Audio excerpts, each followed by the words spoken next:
If you're a heating and air conditioning technician or even a salesperson, why do you need to be aware of your surroundings and why does it matter? This is a fantastic question.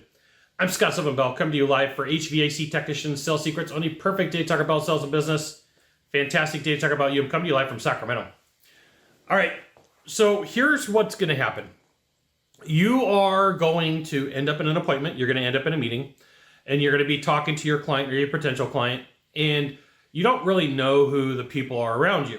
And so sometimes what happens is you meet Mr. Big or Mrs. Big, and you change your process. You change what you're doing to try to accommodate impressing people. And so what ends up happening is your scripts, your word tracks, whatever you're going to say gets modified out of your nervous energy. What you were planning on doing isn't what your plan is, because like in your mind, you've got to impress this person or you've got to change your style. And this is dangerous because now you're in uncharted territory and you don't know exactly what you're going to say. So you meet Mr. Big, Mrs. Big, celebrity, hero, guru, whoever it is in your industry, or for a potential client, and you talk too much, right?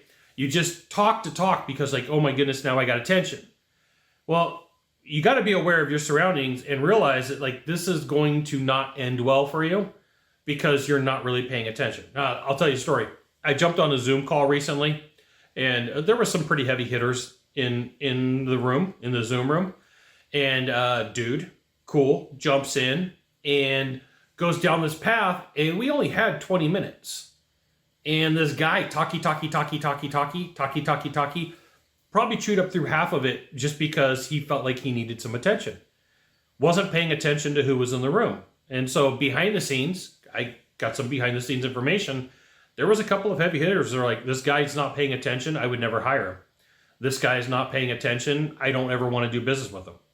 And so your acuteness of realizing, hey, here's what's going on around me really does matter. Now, here's the thing. If you want to be better at sales, you want to be good at what you do, you should absolutely join my email publication. Go right there, type this, go to this URL, type it into a browser, drop in your name, your email address, your phone number.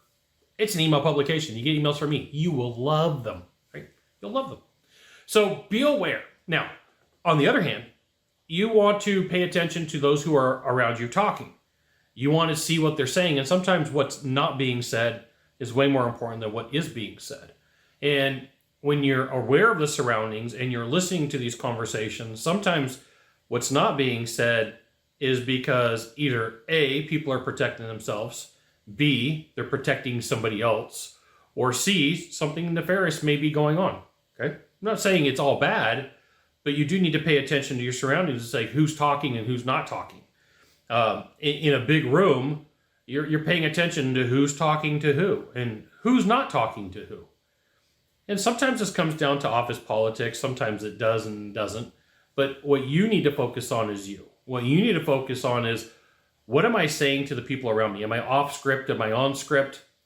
And realize that you may be talking too much for a couple of reasons. One, out of anxiety or stress. Like you don't realize that you're using that anxiety that you have and the talking that you have to deal with the anxiety issues that you got going on, right? Or your nervous energy, right? We can put anxiety or nervous energy.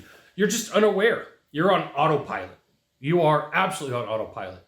I was at an event in LA about a year and a half ago, and somebody autopilot to me starts spilling their guts, and like they tell me something that's super private. I'm like, that's kind of odd. I don't know what to do with it. And it kind of broke the attention span of what I had, and I started looking like, I think I got to go grab lunch. And the meeting had just started, right? Or it could just be flat out that you have some sort of need for attention. But be aware of social cues that sometimes you're not paying attention to your surrounding.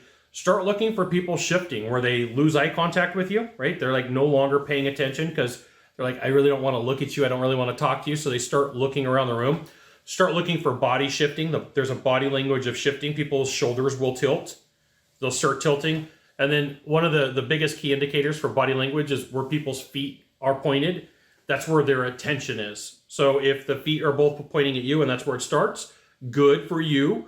But if over time they're shifting and they're moving around, the body language is saying for some reason you lost attention. Now, if this happens a lot, start paying attention to what are you talking about?